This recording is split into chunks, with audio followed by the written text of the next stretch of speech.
வணக்கம். வணக்கம். எலெக்ஷனுக்கு வந்து ஃபர்ஸ்ட்டு நாம் தமிழர் சார்பால தான் 234 தொகுதியிலையுமே வேட்பாளர்களை அனௌன்ஸ் பண்ணாங்க. அந்த வகையில் ஃபர்ஸ்ட்டு அவங்க தான் பரப்புரையை அண்ணன் சீமான் அவர்கள் வந்து மேற்கொண்டு வர்றாங்க. இப்போ வந்து அவர் பேசின விதங்கள் வந்து மக்கள் படத்தில் ரொம்ப வரவேற்பு பெற்றிருக்கு. அதை நீங்கள் எப்படி பார்க்குறீங்க? இல்லை, பெரிய ஒரு ரீச் தான். ஏன்னா அண்ணன் பேசுறது மட்டும் இல்லாமல் ஒவ்வொரு தொகுதி போகும்பொழுதும் பாடல்கள் பாடுறாரு.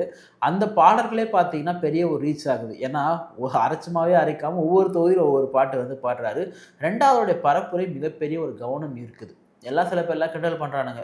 சீமான் பேசுகிற இடத்துல பார்த்தீங்கன்னா ரொம்ப குறைவான கூட்டம் தான் இருக்குது. பரப்புரை பண்ணும்போது யாருமே பார்க்க வர மாட்டாங்க. அவர் வந்து நடிகர் கிடையாதுரா, அவர் வந்து ஒரு செலிபிரிட்டி கிடையாது, அவர் வந்து ஒரு பொலிட்டிஷியன், ஒரு அரசியல்வாதி. அதனால இப்போ சீமானனை வந்து பார்க்காதவங்க பார்த்தா தான் அவளை கூட்டு வரணும். அவர் தினசரி எல்லா ஊருக்கும் போயிட்டு இருக்காரு. முன்னாடி இப்போ கிடையாது, முன்னாடியே கலந்தாய்வுக்கே பார்த்தீங்கன்னா எல்லா ஊருக்கும் போயிட்டாரு. அவர் மக்களோட மக்களாக இருக்காரு. இப்போ சீமானனை பார்க்கறதுக்காக ஒரு 40-41 பேர் வந்து சாக போகிறது கிடையாது. ஏன்னு கேட்டால் அவர் மக்களோடு இருக்காரு. அப்போ தினசரி ஒருத்தரை பார்க்குறோம் அப்படின்னா அப்படிதான் இருப்பாங்க. உதாரணத்துக்கு வந்து பார்த்தீங்கன்னா நீங்கள் ஸ்டாலின் அவர்கள் இங்கே சிஎம்மாக இருக்காரு. இந்த மெரினா கடற்கரை சாலையில் தான் அவர் வந்து இந்த செக்ரட்டரியேட்டுக்கு போகிறது, அவர் வீட்டுக்கு போகிறது, இந்த வழிகளை பயன்படுத்தி இதெல்லாம் பயன்படுத்துவாங்க. சரிங்களா? அப்போது ஸ்டாலின் அவர்கள் ஒவ்வொரு முறை அந்த பக்கம் தான் போவார். ஒவ்வொரு முறை போகும்போது 100 பேர் போய் பார்க்க போகிறது கிடையாது. அவங்க இயல்பாக போக போகிறாங்க. அப்போது இவரெல்லாம் மக்களிடையே பார்த்தீங்கன்னா இயல்பாக மக்களோட கூடிய தலைவர்கள் அவங்க பேசும்போது அப்படி தான் இருக்கும். அப்போ வந்து அதிமுக சார்பாக பேசும்போது கூட்டமாக வராங்களே, திமுக சார்பாக பேசும்போது கூட்டமாக, அதெல்லாம் காசு கொடுத்து கூப்பிட்டு வர்றது. என் ஊர் வந்து மெயின் பைபாஸில் இருக்குது. சரிங்களா? அந்த வழியாக தான் எல்லாரும் போவாங்க.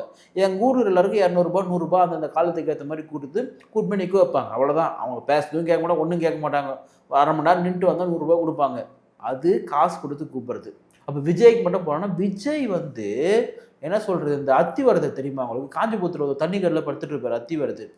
அவர் வந்து கிட்டத்தட்ட 40 வருஷத்துக்கு அப்புறமும் வந்து வெளியே வருவார். 40 400 தெரியல சரியா. அவர் வெளியே வருவார் சொல்லிட்டு சொல்லுவாங்க. அவரை பார்க்கறதுக்கு பலாயிரம் பேர் வந்து போனாங்க. ஏன்னு கேட்டால் அது பார்க்காத பொருள், பார்க்காத ஒரு சிலை, அதனால பார்க்கறதுக்கு போகிறாங்க. அதே மாதிரி தான் விஜய் பார்க்காத ஒரு நபராகவும் ஒரு ரசிகர் கூட்டங்களை பார்க்கும்போது வித்தியாசம் வந்து இருக்குது. ரெண்டுத்தையும் நம்ம வந்து புரிஞ்சுக்கணும். இப்போ சீமானண்ணன் வந்து பேசுவது வந்து எப்படி கவனிக்கப்படுதுன்னா, பொதுவாக ஊடகங்கள் மூலமாக தான் மக்களிடையே கொண்டு போய் செல்லுது. இப்போ அவர் காஞ்சிபுரத்தில் பேசுகிறாருன்னா காஞ்சிபுரம் மக்கள் மட்டுமே பார்க்க போகிறது கிடையாது, தமிழ்நாடு முழுக்க பார்க்க போகிறாங்க. எங்கெல்லாம் உலக நாடுகளில் தமிழர்கள் இருக்காங்களோ எல்லா இடத்துல பார்க்க தான் போகிறாங்க. அப்போ ஒவ்வொரு இடத்துலையும் ஒரு பேசக்கூடியது ஒவ்வொன்றுமே மிக முக்கியமான விஷயங்களை வந்து பேசுகிறாரு. அவர் பேசுகிறது சில விஷயங்கள்லாம் வந்து சில பேருக்கு வந்து ரொம்ப எக்ஸ்ட்ரீமாக தெரியும். இப்போ அவர் பேசும்பொழுது நாளைக்கு உனக்கு வந்து இலவசமாக புள்ள கொடுப்பான்னு சொல்லிட்டு அதை ஏற்றுப்பியான்ற மாதிரி பேசுகிறாங்க. அது உங்களுக்கு கேட்கும்பொழுது இப்படி பேசுகிறாரு அப்படி சொல்லி அந்த கோபம் எங்கேருந்து வருது? அவர் வந்து ஒரு உதாரணம் வந்து பண்ணார். உதாரணம் வந்து சொன்னார். பொண்ணுக்கு, அதாவது இந்த பையனுக்கு இந்த பொண்ணு தான் சொல்லிட்டு இருக்கும் பொழுது அந்த மாப்பிள்ளை வேற ஒரு பொண்ணு தாலி கட்டான். அது நடந்துச்சா இல்லையா? அது பொய்யா உண்மையா இல்லையா? அதை ஏன் நீ பண்ற அப்படின்னா நீ இலவச திருமணங்களை பண்ணி வைக்கிற. அப்போ ஒரு திருமணத்தை பண்ணிக்கிறதுக்கு கூட வக்கற்ற நிலையில என் தமிழர்கள் இருக்காங்க. சரி, நீ இலவச திருமணத்தை பண்ணி வச்சுட்ட, அவன் அந்த பொண்ணு கூட வாழ வேணாவா?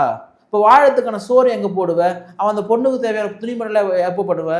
அப்போது நீ என்ன பண்ணி வைக்கிறன்னா இலவச திருமணங்கள் என்ற பேரில் வந்து ஒரு பொண்ணும் ஒரு பையனும் சேர்ந்து வாழ்வதற்கான வாழ்வாதார சூழலுக்கு கூட வெக்கட்டலையில் வச்சுட்டு இலவச திருமணம் பண்ணி வைக்கிறேன்னா இதுவே ஒரு கையறு நிலை, ரொம்ப மோசமான ஒரு நிலை. இந்த சோறு போடுற, இலவச திருமணம் பண்ணுற அப்படிலாம் சொல்கிறதே பார்த்தீங்கன்னா அவனை கடைசியில் நீ பிச்சைக்காரனா வச்சு விரும்புகிற நீ. அப்போ அதனுடைய கோவம் தான் அந்த மாதிரி பேசுகிறாரு. அதை ஏற்றுப்பாங்க நம்ம அப்படின்ற ஒரு கேள்வி வந்து கேட்குறாரு. அப்போ ஏன்னா இங்கே ஒருத்தர் வந்து எந்த இலவசங்களும் கொடுக்காம உன் வாழ்வாதாரத்தை பெருக்கிறதுக்கான வழி நான் பண்ணுறேன்டா, அதுக்கான வாய்ப்புகள் வசதிகளை ஏற்படுத்தி தரேன், தமிழ்நாட்டை நான் மாற்ற போகிறேன்னு பேசும்பொழுது நம்ம என்ன சொல்கிறோம்? சீமான் ஆட்சிக்கு வர போகிறாரு, இதெல்லாம் சும்மாப்பா. இப்போது உன்னுடைய மைண்ட் செட்டே எப்படி ஃபிக்ஸ் ஆகிருக்குதுன்னா சீமான் ஆட்சிக்கு வர மாட்டார். அப்போ யாரும் ஆட்சிக்கு வரன்னு கேட்டால் யாரெல்லாம் இலவச திட்டங்கள் கொடுக்குறாங்களோ, 1000 1200 கொடுக்குறாங்களோ, ஃப்ரிட்ஜு தராங்களோ, பைக்கு தராங்களோ, அடுத்து எதாவது கார் சொல்லி அனௌன்ஸ் பண்ணுவானுங்க, அவங்களுக்கு வந்து ஓட்டு போட சொல்லிட்டு மைண்ட் செட் வந்து மாறுது. இன்னைக்கு இளைய தலைமுறை சிந்திக்கிறாங்க. இன்னொன்று சொல்கிறேன், விஜய் பக்கம் பெரிய கூட்டம் இருக்குது, விஜய் பக்கம் பெரிய கூட்டம் இருக்குன்னு சொல்கிறாங்க இல்லையா? கூட்டம்லாம் இருக்குது தான். என்ன கூட்டம்னா ரசிகர் கூட்டம். கிட்டத்தட்ட ஒரு இது வரைக்கும் அவர் வந்து அரசியலுக்கு வந்து மட்டுமே 50 பேர்கிட்ட இறந்துருக்காங்க. 50க்கு மேலேயான்னு தெரியல அந்த கணக்கில். இப்போ லாஸ்ட்டாக இறந்து போனால் 51 பேர்கிட்ட வந்து இறந்துருக்காங்க. அது என்ன வாங்கணும், அது நார்மலான காரா இல்லை எம்ம வாங்கணுமான்னு கூட தெரியல. வந்து போகிற இடத்துல அவ்வளோ படிகள் வருது. இப்போ என்ன ஒரு சூழல் ஏற்பட்டுக்குதுன்னா, இந்த விஜய் மேலே சில பேர் நம்பிக்கை வச்சுருப்பாங்க. எப்படின்னா ரசிகரை தாண்டி சரி யாரோ ஒருத்தர் மாற்று அரசியலுக்குள்ளே வராங்க, திமுக அதிமுகவுக்கு பதில் விஜய் பார்த்தீங்கன்னா ஒரு பாப்புலரான ஒரு ஃபேஸு, அவர் என்ன சொன்னார், முன்னாடி வந்து ஓட்டுக்கெல்லாம் பணம் வாங்காதீங்கன்னு சொல்கிறாங்க, சரி வளர்ச்சி திட்டங்கள் சார்ந்த ஒரு அரசியல்வாதியா இருப்பாரோ, இவருக்கு ஒரு வாய்ப்பு கொடுக்கலாமோன்னு சொல்லிட்டு ரசிகர்கள் அல்லாத இருப்பாங்க இல்லையா, அவங்களே இப்ப என்ன பார்த்துட்டாங்கன்னா சீன்னு பார்த்துட்டாங்க. ஏன்னா நம்ம 2500 புடவை, அப்புறம் எவ்வளோ 1 சவரனா நகை, புடவை வாங்கி தரது நகை வாங்கி தரதுலாம் உன் வேலையா? இது பெற்றவங்க வாங்கி தர போகிறாங்க. இல்லை இன்னைக்கு என்னென்னா யாரும் டிபெண்ட் பண்ணுறதுலாம் கிடையாது. ஒரு காலத்துலாம் பார்த்தீங்கன்னா பெற்றவங்க தான் வந்து பொண்ணு கல்யாணம் பண்ணி வச்சாங்க. அப்புறம் அண்ணன் வந்து அண்ணன் தம்பிகள் தக்கா தங்கச்சி கல்யாணம் பண்ணி வச்சாங்க. இன்றைக்கி என்னன்னா, டேய் நான் சம்பாரிச்சு நான் பண்ணிக்கிறேன், எனக்கு வந்து கட்டிக்கு போகிறோம், நகை கேட்க போகிறானா, பணம் கேட்க போகிறானா, கார் கேட்க போகிறானா, அது நான் வந்து கொடுத்துக்கிறேன்.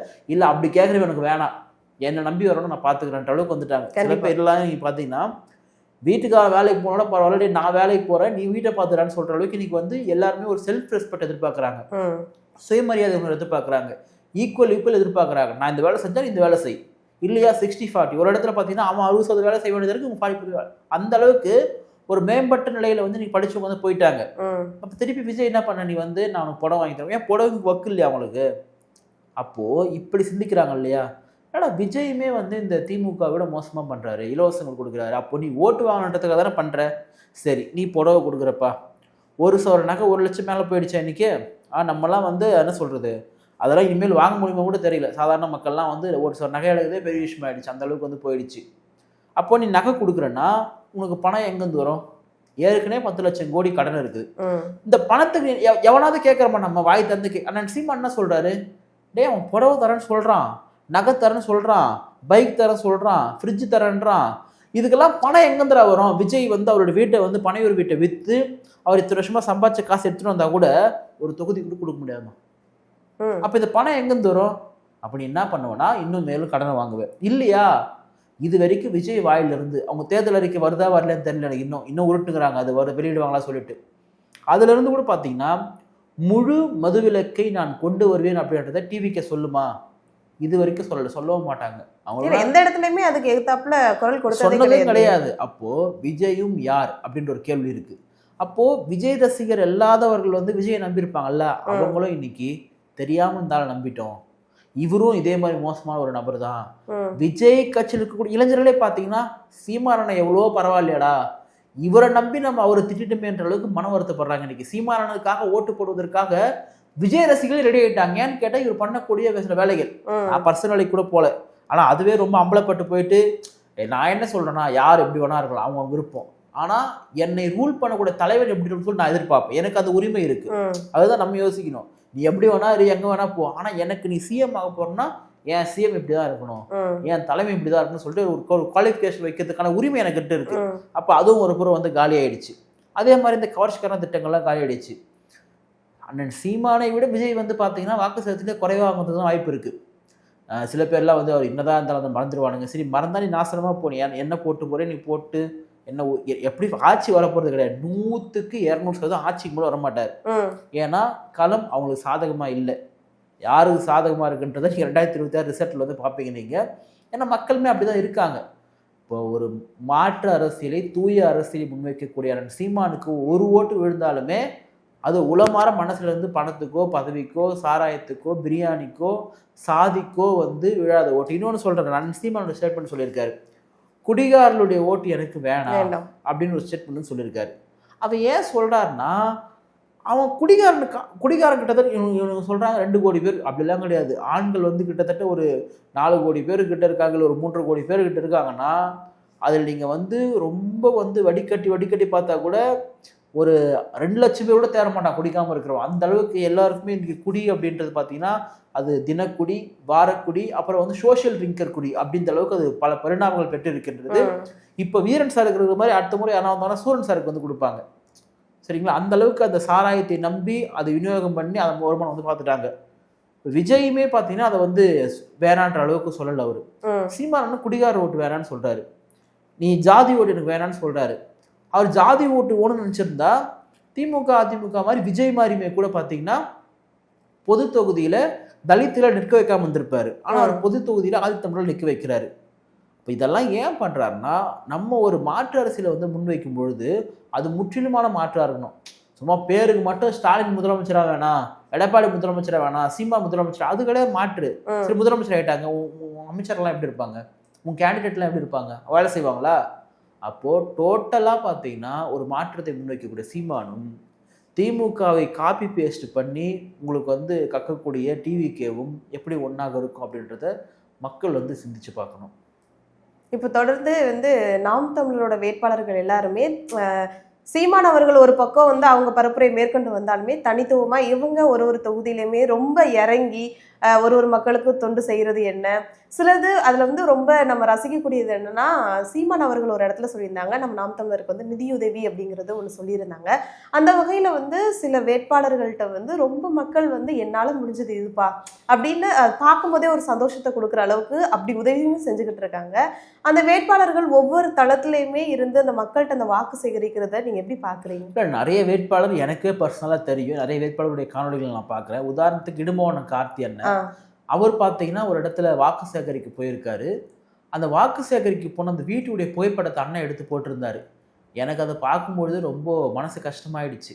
ஏன்னா ஒன்றுமே இல்லைம்மா அந்த வீட்டில், எதுவுமே இல்லை, சும்மா ஒரு தார்ப்பாய், கீழே ஒரு ப்ராப்பரான தரை கூட கிடையாது, ஏதோ சில பொருட்கள் பயன்படுத்துவதற்கு. வெளியும் அப்படிதான் இருக்குது, உள்ளேயும் அப்படிதான் இருக்குது. அப்போது இத்தனை வருஷமாக வந்து அவங்க இந்த மக்கள் ஓட்டு போட்டிருப்பாங்கல்ல, ஒருத்தர் நம்மளுக்கு மாற்றத்தை கொடுப்பான்னு சொல்லிட்டு, அந்த ஏமாற்றப்பட்ட அந்த குடும்பத்துடைய சாபம் பாவம் இந்த ஆட்சியாளர்களை சும்மா விடாதுன்னு தான் நான் நினைக்கிறேன். அதே போல் இடும்பவன கார்த்தி அந்த பரப்புரை மேற்கொள்ளும் பொழுது ஒரு பெரியவர் வந்து பார்த்து பேசுகிறாரு, இப்போ அவங்களுடைய காணொலிகள்லாம் பார்ப்பேன் அப்படின்ற அளவுக்கு. இந்த யங்ஸ்டர்ஸ் பார்த்தீங்கன்னா அவங்க மத்தியில் அப்போ வந்து ஒரு பெரிய ஒரு நம்பிக்கை ஏற்படுத்துகிறாங்க. இன்னொரு வேட்பாளருடைய பேர் எனக்கு தெரியல, அவருடைய ரொம்ப சின்ன பையனாக தான் இருக்கார், பேர் எனக்கு தெரியல.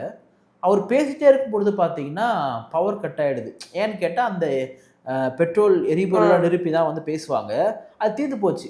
அப்போ அவர் பேசும்போதே ஒன்று சொல்கிறாரு, பாருங்க நான் பேசும்போது கட் ஆகிடுது, ஏன்னா அது ஃபுல் பண்ணுறதுக்கான காசு கூட என்கிட்ட இல்லை அப்படின்னு சொல்லிட்டு. உள்ளபடி அவங்ககிட்ட காசுலாம் வந்து இல்லை. அந்த மாதிரி நிறைய வேட்பாளர்கள் வந்து இருக்கிறாங்க. உதாரணத்துக்கு மரியா ஜெனிஃபர் அக்கா தொடர்ந்து அந்த மக்களோட மக்களால் தினசரி அந்த காலையில் போகிறது மாலையில் போகிறது போல் பண்ணிட்டு இருக்கிறது. நம்ம கலைஞ்சி என்ன சென்னை 1000 விளக்கு தொகுதியில் பார்த்தீங்கன்னா தொடர்ந்து பிரச்சாரத்தை மேற்கொண்டு வராரு. இந்த மாதிரி நிறைய வேட்பாளர்கள் வந்து இருக்கிறாங்க. நம்ம பேட்டி எடுத்த சில வேட்பாளர்களுடைய காரணங்கள் நம்ம பார்க்கணும். உதாரணத்துக்கு ஆவடி தொகுதியில் போட்டி எடுக்கக்கூடிய புனிதா, அவங்க பார்த்தீங்கன்னா தொடர்ந்து மக்களிடத்தில் போகிறாங்க, எல்லா இடத்துலையும் போயிட்டு உங்களோட மகளாக உங்களுடைய பேத்தியாக ஓட்டு போடுங்கன்னு சொல்கிறாங்க.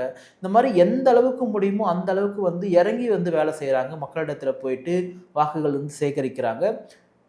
நாம் தமிழ் கட்சியினுடைய வேட்பாளர்கள் ஒன்றும் மிகப்பெரிய ஒரு பணம் படைத்தவர்களாகவோ இல்லை வந்து 5 தலைமுறைக்கு 10 தலைமுறைக்கு எங்கள் அப்பா வந்து மினிஸ்டராக இருந்தவர், எங்கள் சித்தப்பா வந்து எம்எல்ஏ வந்தவர், அதனால் வந்து ஊர் சொத்தெல்லாம் நாங்கள் கொள்ளையடிச்சு அதன் மூலமாக நாங்கள் செலவழிக்கிறலாம் கிடையாது. அவங்க ரொம்ப சாதாரணமானவர்கள். எனக்கு தெரிஞ்சு இங்கே நிற்கக்கூடிய பல வேட்பாளர்கள் ரொம்ப மிகவும் சாதாரணமானவர்கள். அதே போல் நத்தம் சிவசங்கரன், அவருமே பார்த்தீங்கன்னா களத்திலிருந்து போகக்கூடிய ஒரு நபர். அவருடைய காணொலிகள் பெரிய ஒரு ரீச் ஆகுது. ஏன்னா இவங்களாம் மக்களை தினசரி போய் வாக்கு கேட்குறாங்க. அதே போல் வந்து இசை மதிவான அண்ணன், அவருடைய பிரச்சார பாணியுமே பார்த்தீங்கன்னா ரொம்ப சிறப்பாக வந்திருக்கு, அதுவே மக்களிடத்தில் போய் ரீச் ஆகுது. அதே போல் வந்து அக்கா கார்த்திகா, அவங்க வந்து போட்டியிடக்கூடிய தொகுதியிலுமே பார்த்தீங்கன்னா மக்களாக போகிறாங்க, பெரிய பிரச்சாரத்தில் ஈடுபடுறாங்க. என்ன இங்கே பெரிய ஒரு பிரச்சனை கூடியதான் நான் பார்க்குறேன்னா, நிறைய பேச்சாளர்கள் தான் வேட்பாளர்களாகவே இருக்கிறாங்க. அதனால் இந்த வேட்பாளர்களுக்கு பிரச்சாரம் செய்யறதுக்கு அண்ணன் சீமான் உட்பட, உதாரணத்துக்கு சாட்டை துரும்புறன் உட்பட சில நபர்கள் தான் தெரிந்தவங்களா வந்து இருக்கிறாங்க. ஆனா இந்த வேட்பாளர்களே வந்து இறங்கி வேலை செய்யறாங்க. அதுதான், நீங்க யாரையும் நம்பிலாம் இல்லை. இப்போ உதாரணத்துக்கு திமுகவோ அதிமுகவோ பார்த்தீங்கன்னா அது கூட்டணி கட்சிகளுக்கோ அந்த வேட்பாளர்களுக்கு மதிப்பு கிடையாது. அந்த தலைவர்கள் வந்து இறங்கினாதான் மதிப்பு, அவங்க பேசினாதான் மதிப்பு. ஆனால் நாம் தமிழ் கட்சி வேட்பாளர்கள் அப்படி கிடையாது.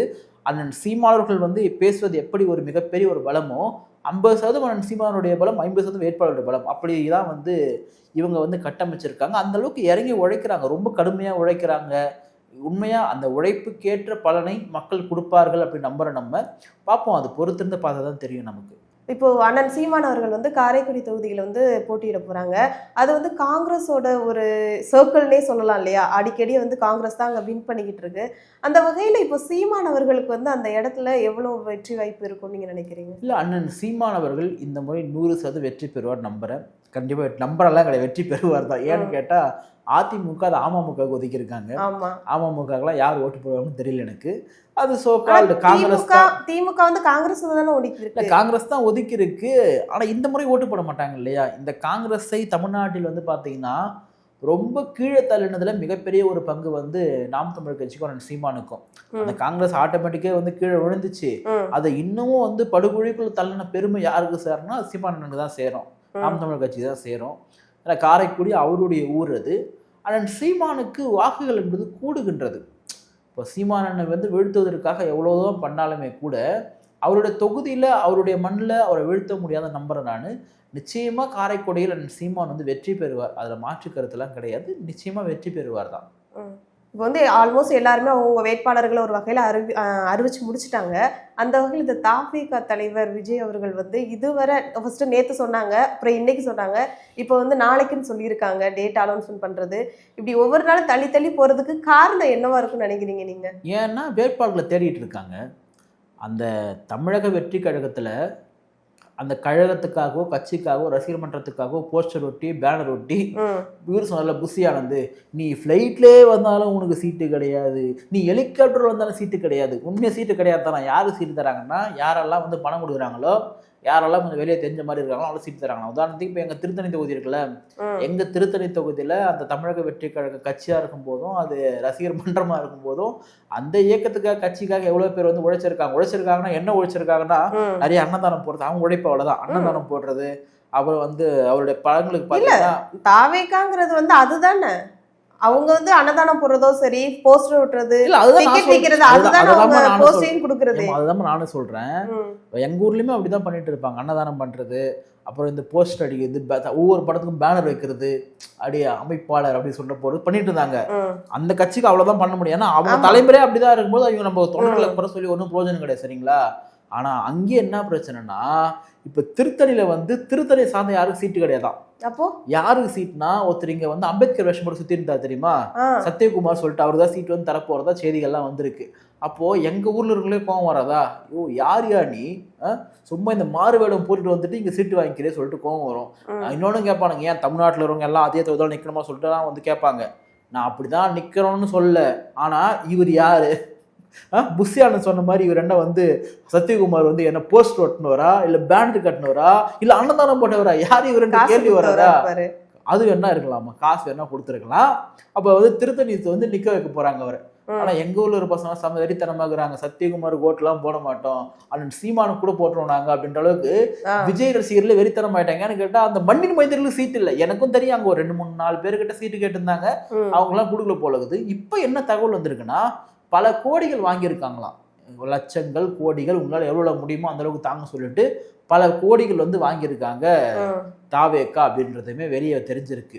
என்னன்னா ஒருத்தன் பைட்ஸ்லேயே சொன்னான், வேட்பாளர் கூட கிடையாது, பதவி வாங்கிறதுக்கு 30 லட்சம் வராங்களாம் பாரு. தமிழக வெற்றி கழகத்தில் பதவி வாங்கி உன்னால் என்ன பண்ண முடியும்? ஒரு போலீஸ் ஸ்டேஷனில் போய் உன்னால் ஒரு பஞ்சாயத்து பண்ண மதிப்பாங்களா? உன்னை மதிக்க மாட்டாங்க. ஏன்னு கேட்டால் நீ வந்து அதுக்கு அது ஃபிட்டு கிடையாது. அதிமுகவோ திமுகவோ பாமகவோ விசிகாவோ போனால் கொஞ்சம் ஒரு மரியாதை இருக்கேன்னு கேட்டால் அது ஒரு பேக்கப் இருக்குது, ஒரு சமுதாய ஓட்டோ கட்சி ஓட்டோ இருக்குது. உனக்கு என்ன இருக்குது? ஒன்றுமே கிடையாது. இருக்கிறதே அவங்களே கெடுத்துட்டே இருக்காங்க. அப்போது இந்த மாதிரி தான் வேட்பாளர்களை காணும். ஏன்னு கேட்டால் அறிவிக்க மாட்டுறாங்க. ரெண்டாவது, இப்போ நம்ம பல செய்திகளில் பார்க்குறோம், திமுக வந்து ஒரு வேட்பாளர்கிட்ட கலந்தாய்வு நடத்துகிற மாதிரி வீடியோ ஃபோட்டோலாம் பார்க்குறோம்.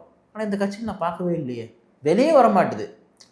இங்கே பாண்டிச்சேரியில் அறிவிச்சாங்களே வேட்பாளர்கள், அவங்க யாரும் விஜய் அவர்களுக்கே தெரியாது. வேட்பாளர் நிற்கிறவங்க யாருன்னு அவருக்கும் தெரியாது, இவங்களும் விஜய் அவர்களை போய் பார்த்தது கிடையாது. அப்போ அது வந்து ஒரு சிஸ்டமேட்டிக், எலெக்ஷன் வந்துருச்சு போல, தலைவா எழுந்து தலைவா எலெக்ஷன் வந்துருச்சு அப்படின்ற மாதிரி அப்படி அந்த கட்சி வந்து போயிட்டு இருக்கு. அதனால் நாளைக்கு அறிவிக்கிறாங்கன்னு நினைக்கிறேன் தெரிஞ்சு, யாரை தேடி பிடிக்கிறாங்களோ. ஆனால் மிகப்பெரிய அதிருப்தி வருமா?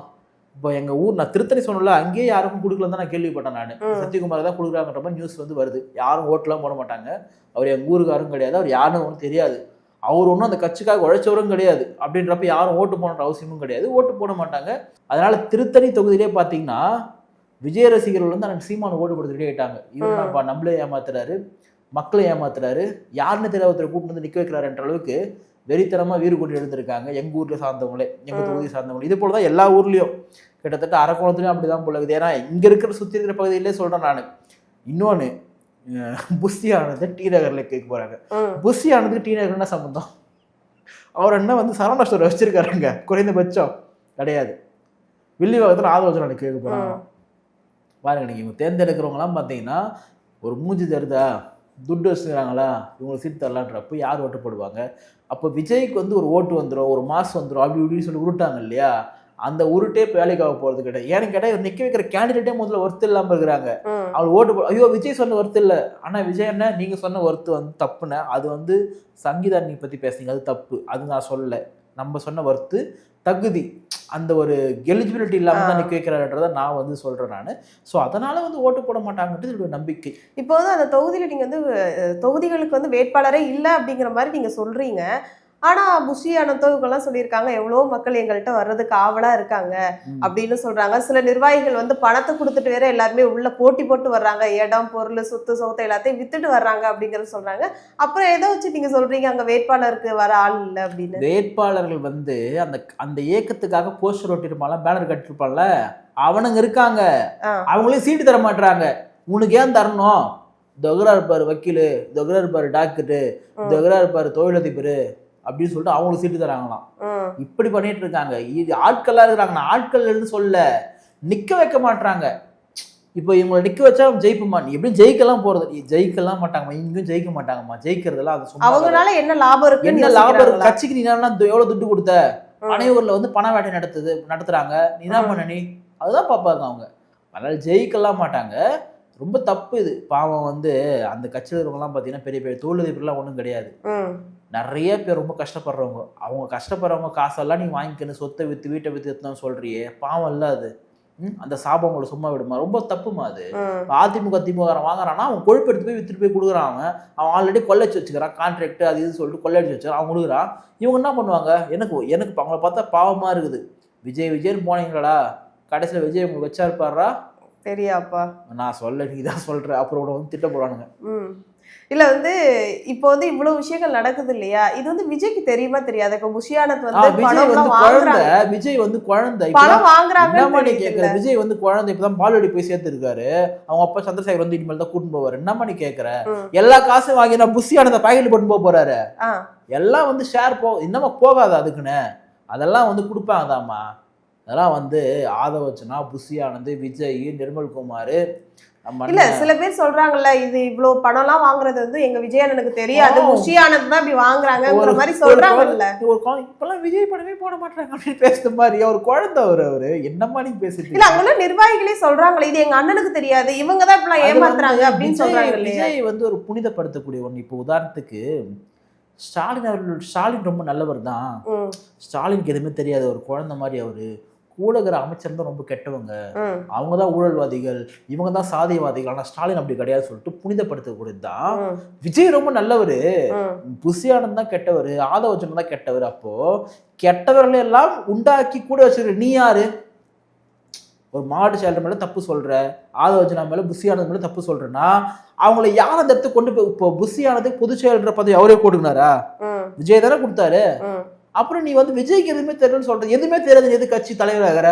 புஷியானந்த் தலைவர் ஆகிட்டு போ, ஆதவர்ஜனா தலைவர் ஆகிட்டு போ. எதுவுமே தெரியல, விஜய் எதுக்குமே தெரியல அப்படின்னு எதுவுமே தெரியாது தலைவராக இருக்க முடியும்? நீங்க விசிகாலும் சரி, நாம் தமிழர் கட்சியிலும் சரி, பாமகலையும் சரி, எந்த திராவிட கட்சியிலும் சரி, அந்த தலைவருடைய கட்டுப்பாட்டில் தான் அந்த கட்சி இருக்கும். விசிகால எனக்கு தெரியும், அங்க இருக்கக்கூடிய பொதுச் செயலருக்கோ துணை பொதுச் செயலருக்கோ எந்த மதிப்பும் கிடையாது, எந்த நிர்வாகிகளுக்கு எந்த மதிப்பு கிடையாது. அங்க திரும்பாண்ட ஒரு நபருக்கு மட்டும் தான் மதிப்பு. அவர் சொல்றதை பத்தி தான் கேட்பாங்க. அதே மாதிரி தான் நாம் தமிழ் கட்சியில அங்க பல பேர் சீமானோட சுத்திட்டு இருந்தாலும் அவங்களுக்குலாம் யாருமே மதிப்பு கிடையாது. சீமானோட சொந்த கேட்பேன். ஏன்னு கேட்டா அப்படிதான் இருக்கணும், ஒரு கட்சினா அப்படிதான் இருக்கணும். ஆனா இங்க இந்த பக்கம் நான் விஜய் போட்டோ போடுறான், இந்த பக்கம் நான் புஷியானந்த் தானே போட்டோ போடுறான், ஆதவர்ஜனா போட்டோ அவங்க ஆட்கள் வந்து போடுவாங்க. கட்சியா இது எப்பவுமே பாத்தீங்கன்னா ஒரு தலைமையின் கீழ் ஒன்றுபடுதல் தான் வெற்றிக்கு வழிவகுக்கும். அதுதான் ராணுவ கட்டுப்பாடு. இங்க வந்து எங்கேயாவது நீங்க வந்து உதயநிதி ஸ்டாலின் போட்டோ தவிர வேற போட்டோ போட்டு பார்த்துட்டு சொல்லலாம். நீங்க பார்க்கலாம், அடுத்த நாளே ஒன்று 11 தூக்கிடுவானுங்க. அம்மா ஜெயலலிதா அவர்கள் இருக்கும்போது பார்த்தீங்கன்னா அவங்க கூட மட்டும் தான் போடுவாங்க. அவங்க அப்புறம் தான் பார்த்தீங்கன்னா இவ்வளோ ஆட்டங்கள் அவங்க பண்ணிட்டு இருக்காங்க. விஜய் தெரியல தெரியாத ஒரு தலைவராக இருக்க வேணாம் தான் நம்ம சொல்றோம். விஜய் மிகப்பெரிய ஒரு இழப்பை சந்திக்க போகிறார் இந்த 2026 தேர்தலில். இப்போ வந்து விஜய் அவர்கள் வந்து தங்களோட வேட்பாளர்களே அறிவிக்காத ஒரு சூழல்ல பரப்புரையை நான் மேற்கொள்ள போறேங்கிற மாதிரி சொல்றாங்க. ஒரு நாளைக்கு 8 அப்படி இப்படிலாம் சொல்லி 8 நான் 5 தான் பார்த்தேன். அதில் ஒன்று கேன்சல் பண்ணிட்டாங்க. பெரம்பூரில் வந்து பண்ண இல்ல முடியாது. ஒரு இதுல நான் பார்த்தேன் 8 இது பண்ண போறாங்க அப்படிங்கிற மாதிரி சொல்லியிருந்தாங்க. அட்லீஸ்ட் ஆனா அதையும் சில பேர் என்ன ட்ரோல் பண்றாங்கன்னா 8 இல்ல அதுல 1ல அவர் போயிட்டாருன்னா பாத்துக்கலாம் அப்படிங்கிற மாதிரியும் சில பேர் சொல்றாங்க. பெரம்பூரில் பர்மிஷன் வந்து கொடுக்கலன்ற மாதிரி கேள்விப்பட்டேன். அதை எதுவும் மாற்றிருக்காங்கன்னு சொல்லிட்டு கேள்விப்பட்டேன் நான். அவர் வந்து போக மாட்டார். ஏன்னு கேட்டால் இவனுக்கு அந்த கார் முன்னாடி போய் விழுவானுங்க, அந்த வண்டி முன்னாடி போய் விழுவானுங்க.